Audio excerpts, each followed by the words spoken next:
Yen nduk rakit mbacutne gelar cerita, tak dherekake, Mak.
Tan samar pamoring suksma sinuk semaya winak ya ing asepi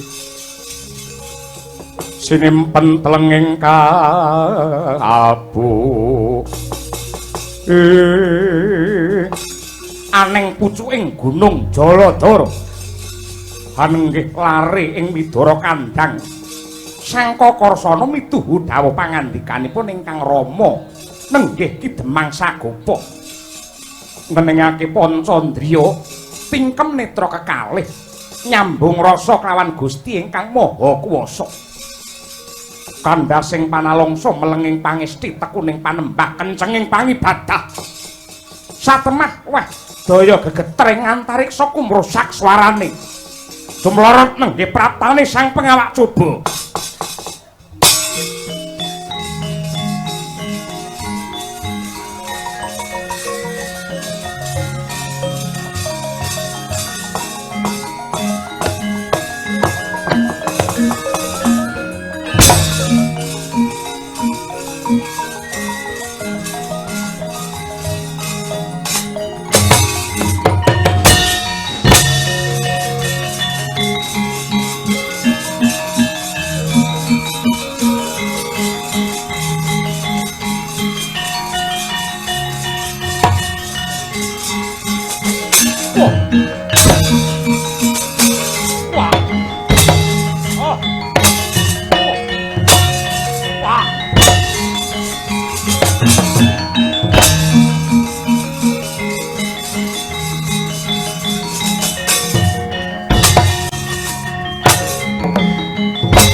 Dewa Sugata marang soreng prang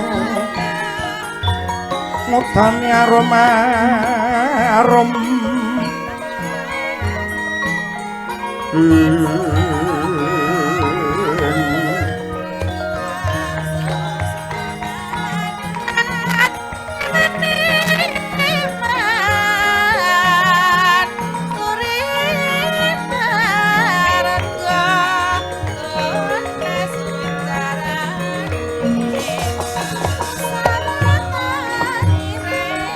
Astung para sidang sekaring gawana langgeng titah ulun nggir Kakrasana.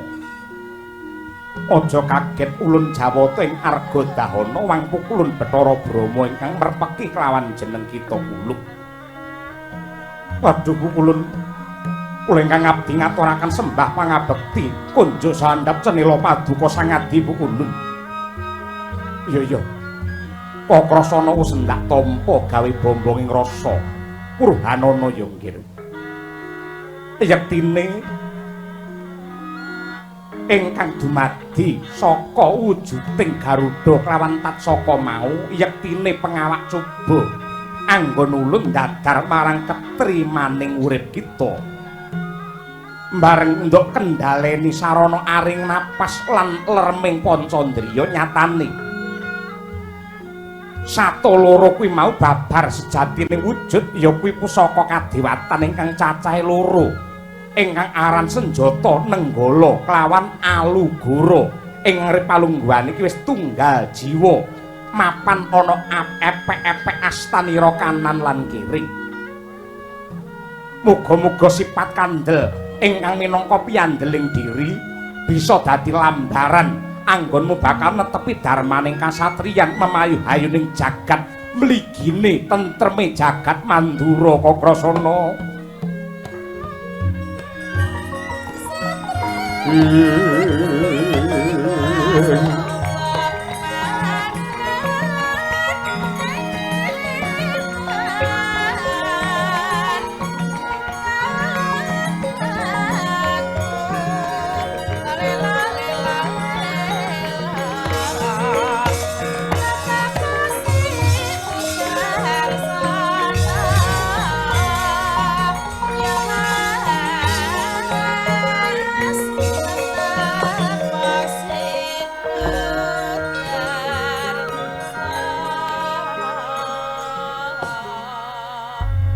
Ngaturaken panuwuning tanpa pepindhan bukulun dene paduka paring sih nugraha dumateng kula pun Kakrasana.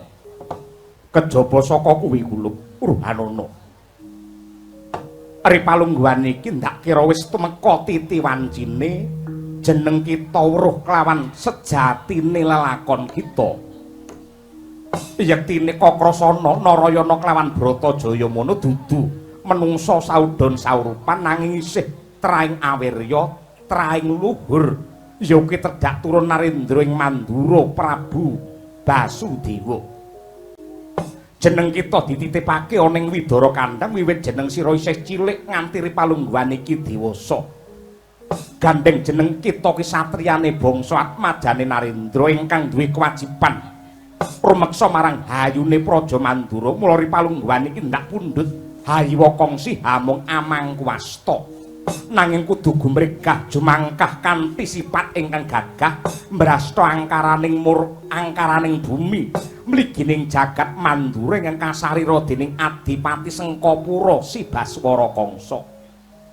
Lamun Kakrasana sakadang ora tumandang ora makarti tan wurunga ora suwe maneh bakal rubuh kajayane negara Mandura kulub. Caritane satriya linuwe kang mardi mring kautaman tan pegat mring pangestine ngesti hayuning kaayun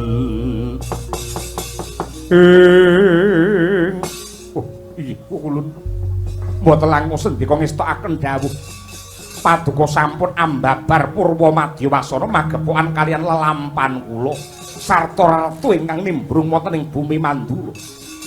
Malah daya-daya kula nyuwun pamit budidaya ngungkis sarana Murih negari Mandura mboten tintrim nanging tetep tentrem, mboten kebak panandang nanging tetep kondang ing reh kawibawan. Ya muga-muga sembada Kang Jinangka rahayu kang tinemu. Budhalo marang alun-alun negara Mandura. Yen ana kahanan sing menceng, lelakon ingkang owah sarta ganjil, kowe sing kudu wajib tumandang lan makarti Kakrasana.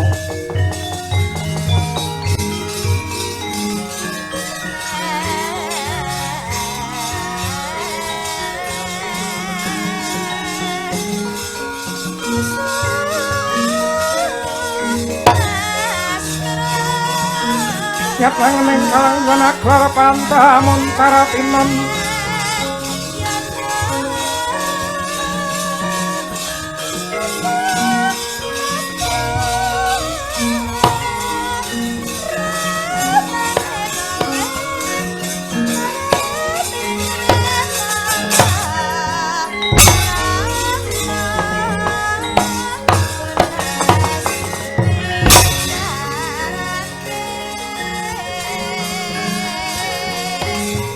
Kakang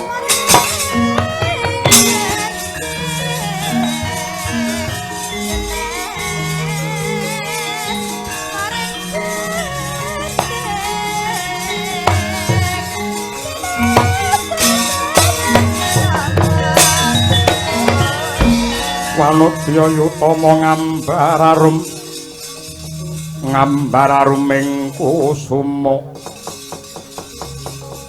ngambararum lir kusuma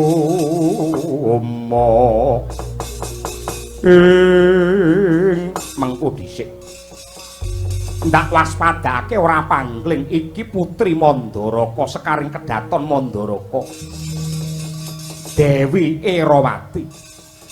Ya Kakang Kakrasana, anane aku sumusul oning pucuking Gunung Jaladara merga sepisan kesurung rasa kapang.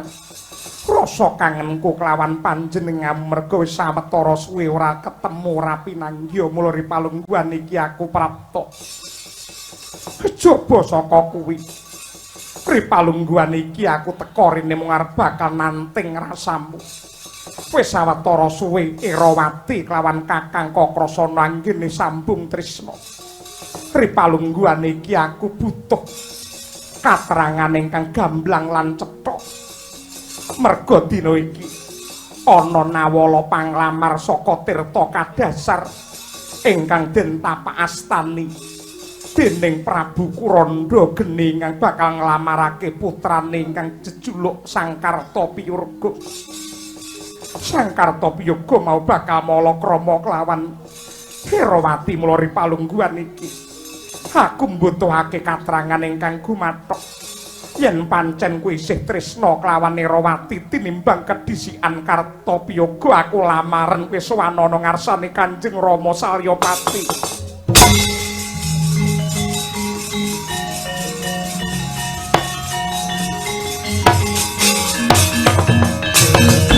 Dalah jagat Dewa Bathara jagat Mangestungkara. Erawati. Bab iki cengkah kelawan batinku, geseh kelawan rasaku. Budayane wong Jawa ki ora ngono kuwi. Ora ana tinane kowe sipate putri, kowe sipate wadon banjur ngoyak-oyak karo wong lanang supaya malakrama. Kejaba saka kuwi aku bisa mawas diri, aku bisa ngilo karo githokku. Aku ki mung wong Sudra Sampali, wong saudon saurupan, mung anake Demang. Parandhen rabi kelawan kowe paribasan wong cebol gayuh ngawiyak, wong wuta ngitung lintang luku sinawat balang kayu, tangeh kenane cepak luput. Mula yen ripalungguhan iki kowe nyusu-nyusu utawa anggelak wanci merintah kelawan Kakrasana supaya ngrabi karo kowe, mongko kahananku durung mapan kaya ngene. Sing gedhe pangapuramu aku ora bisa, Kakang.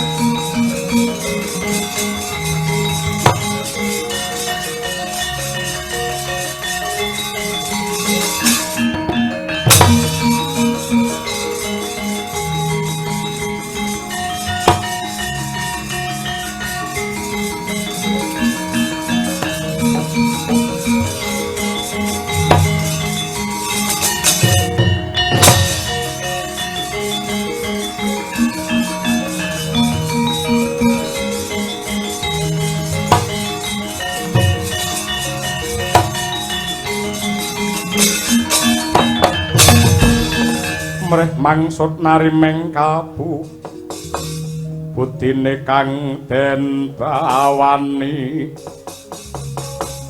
wenganing piasukari ila ing ndak sawang iki Narayana klawan Udawa disusul lara ireng ingkang lumajar kapiyandhem asipat kuping ana apa wong ae Kakang Kakrasana atur wening lamun tori palungguhan iki widara kandhang bosah baseh kahanane merga diorak-arik karo buta Sengkapura andane Kangsadewa mesakake bapa Demang Sagopa nemahi panandhang merga dipulasara kelawan buta Sengkapura.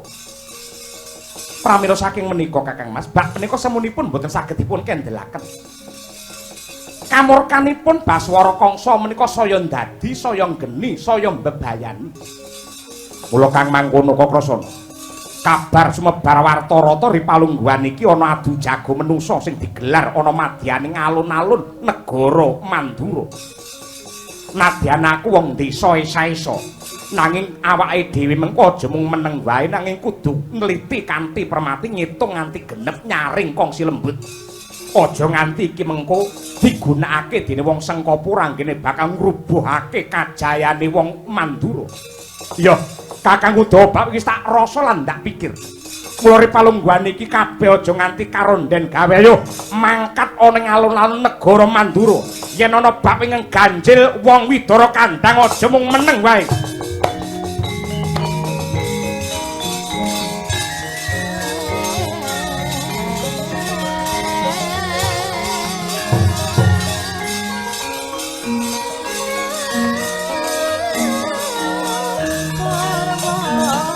Baladewa Narpati Twen Nariswara Kresna